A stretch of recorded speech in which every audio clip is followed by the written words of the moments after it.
اللهم يا مسهل الشديد ويا منجز الوعيد.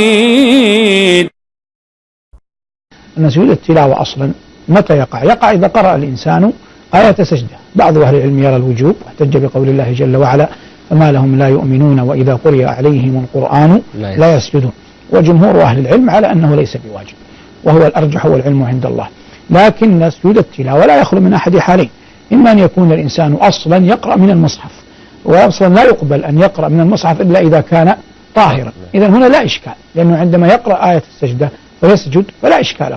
لكن يبقى الإشكال لو أنه كان يقرأ من حفظه، فلو كان يقرأ من حفظه أو كان عابرا سمع سماع تعمد ليس سماع عابر، بمعنى أنه كان يضع أذنه ليسمع من أحد يقرأ أو من تلفاز أو من مذياع فهذا لا يلزم أن يكون على طهارة، قد لا يكون على طهارة، لا قد لا يكون على طهارة. هنا نقول لا يلزمه أن يتوضأ، يسجد على حاله. بقيت مسألة وهي قضية هل إذا كان يسمع وهو جالس يقوم ثم يسجد أو يسجد على حاله. الجمهور على أنه يسجد على حاله، وذهب بعض أهل العلم وإليه أميل إلى أنه يقوم ثم يسجد، لأن الله جل وعلا قال إذا يتلى عليهم يخرون للأذقان سجدا، ولا يقال يخرون إلا إذا كان من علو. نعم. والعلم هي تسأل أيضا عن كشف قدم المرأة في الصلاة. الجمهور على أن جمهور أهل العلم على أن المرأة في الصلاة لا تكشف إلا وجهها وكفيها، لكن لا أستطيع أن أقول إن من بقيت قدماها أنها باطلة، لكن تتداركها في مستقبل الأيام. نعم. أبو عبد الله يسأل عن سورة الكهف في يوم الجمعة، ما الحكمة منها؟ الذي أمر به النبي صلى الله عليه وسلم فيما رواه البيهقي بسند حسن أنه عليه الصلاة والسلام قال من قرأ سورة الكهف يوم الجمعة كانت له نورا إلى الجمعة التي تليها وثلاثة أيام. وهي سورة تضمنت نبأ عجيبا وهو نبأ أهل الكهف وخبر ذي القرنين وقبله خبر موسى عليه السلام، وفيها من العظات الشيء الكثير، وهي من العتاق الأول. والمقصود أن النبي عليه الصلاة والسلام في هذا الحديث الحسني رتب عليها نورا. والقرآن كله عظيم، لكن النبي صلى الله عليه وسلم تعبدنا ببعضه في أحوال غير الصلاة، فأخبر أن من قرأ آية الكرسي عقب كل صلاة مكتوبة ثم مات لم ينح من دخول الجنة إلا أن يموت، وأخبر أن من قرأ عند نومه سورة الكافرون أنها براءة من الشرك، وقال عن المعوذتين لم يتعوذ متعوذ بمثلهما، وقال عن البقرة إن السحرة لا تستطيعها، وقال عن البقرة وآل عمران اقرأوا الزهروين البقرة وآل عمران. هو قال السائل وفقه الله قال يعني كأنه أشبه بلغة الاحتجاج اليسيرة، قال الله يقول فاقرأوا ما تيسر منه. هذا المقصود به في التعبد والمقصود به في الصلاة، والمعنى أن الإنسان إذا قرأ الفاتحة في الصلاة في الركعتين الأولين بعد ذلك يكفيه من القرآن أيسرا. قال الله جل وعلا فاقرأوا ما تيسر من القرآن، أي لم يعين سورا لا بد من ختمها وإنهائها، لو أقرأ بآية آيتين أجزأته، لكن السنة دلت على بعض الصور التي كان يتوخاها النبي صلى الله عليه وسلم في بعض صلواته. أم محمد تسأل عن دعاء جلب الرزق، اللهم لا تجعلني فردا وأنت خير الوارثين. هو نحن ذكرنا في دروس لنا حالين: حال من لم يمن الله عليه بعد بالذرية، فقلنا إنه دلت التجربة على أن الإنسان إذا قال بنية الدعاء لا بنية التلاوة ربي لا تذرني فردا وأنت خير الوارثين في السجود 40 مرة في غير صلاة فريضة يرجى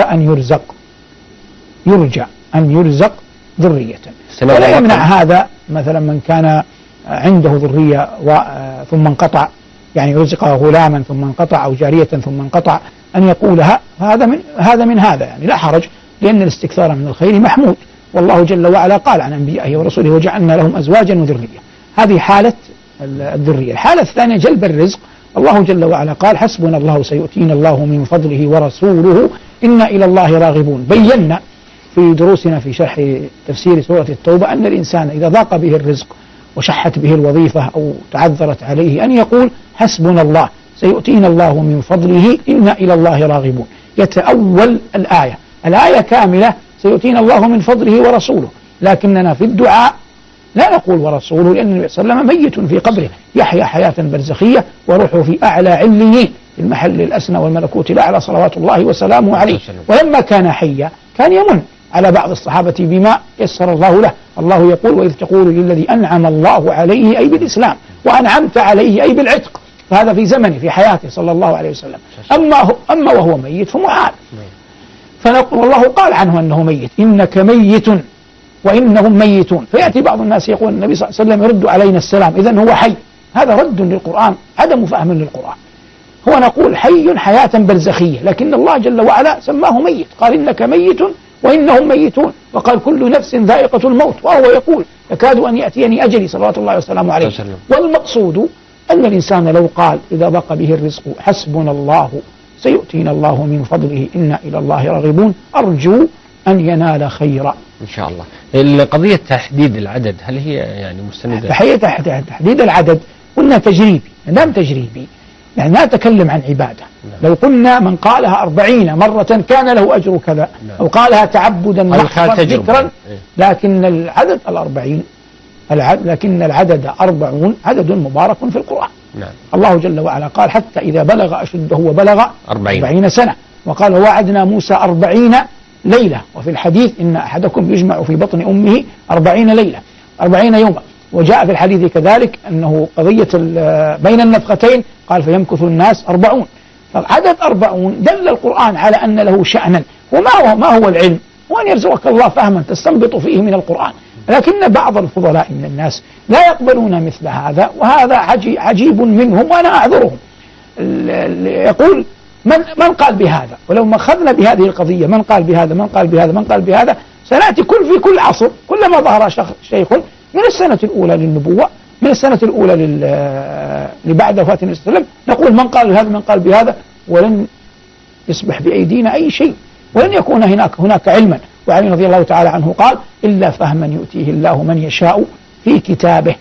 لكن ينبغي للناس إذا يعذروني في هذه الكلمة، إذا قصرت أفهامهم عن شيء ليس هذا دليلا أن الله لا يفيء من فضله على غيره. يفتح قد تكون كلمة يفهمها من يفهمها على أنها تزكية على أنها مدح، لكن ليس المقصود هذا. المقصود كيف نقيم الحج. الله يقول ذلك فضل الله يؤتيه من يشاء. وقد تفضل الله على علماء وحسبنا الله سيؤتينا على علماء قبلنا بأشياء نذهل كيف استنبطوها، وسيتفضل الله برحمته وفضله ولا ملزم عليه على من يأتي بعدنا بأشياء لم تدر على خلدنا ولم نعرفها. هذه سنة الله في خلقه. وقد يمن الله على زيد بما لا يمن به على عمرو، وعند غيرنا من العلم والفهم والفضل ما ليس عندنا. وهكذا صرفه الله جل وعلا بين عباده. لا بد الناس يكون لديهم روية وقبول حسن وقناعة علمية وتأصيل علمي. يعني هذه قضايا سبحان الله كيف الناس أحيانا يجحدونها مع أنها ظاهرة ظهور الشمس. نأتي يعني مع ختام 3 دقائق الأخيرة سورة مريم. يعني نحن تكلمنا عن آيات في سورة الإسراء وآية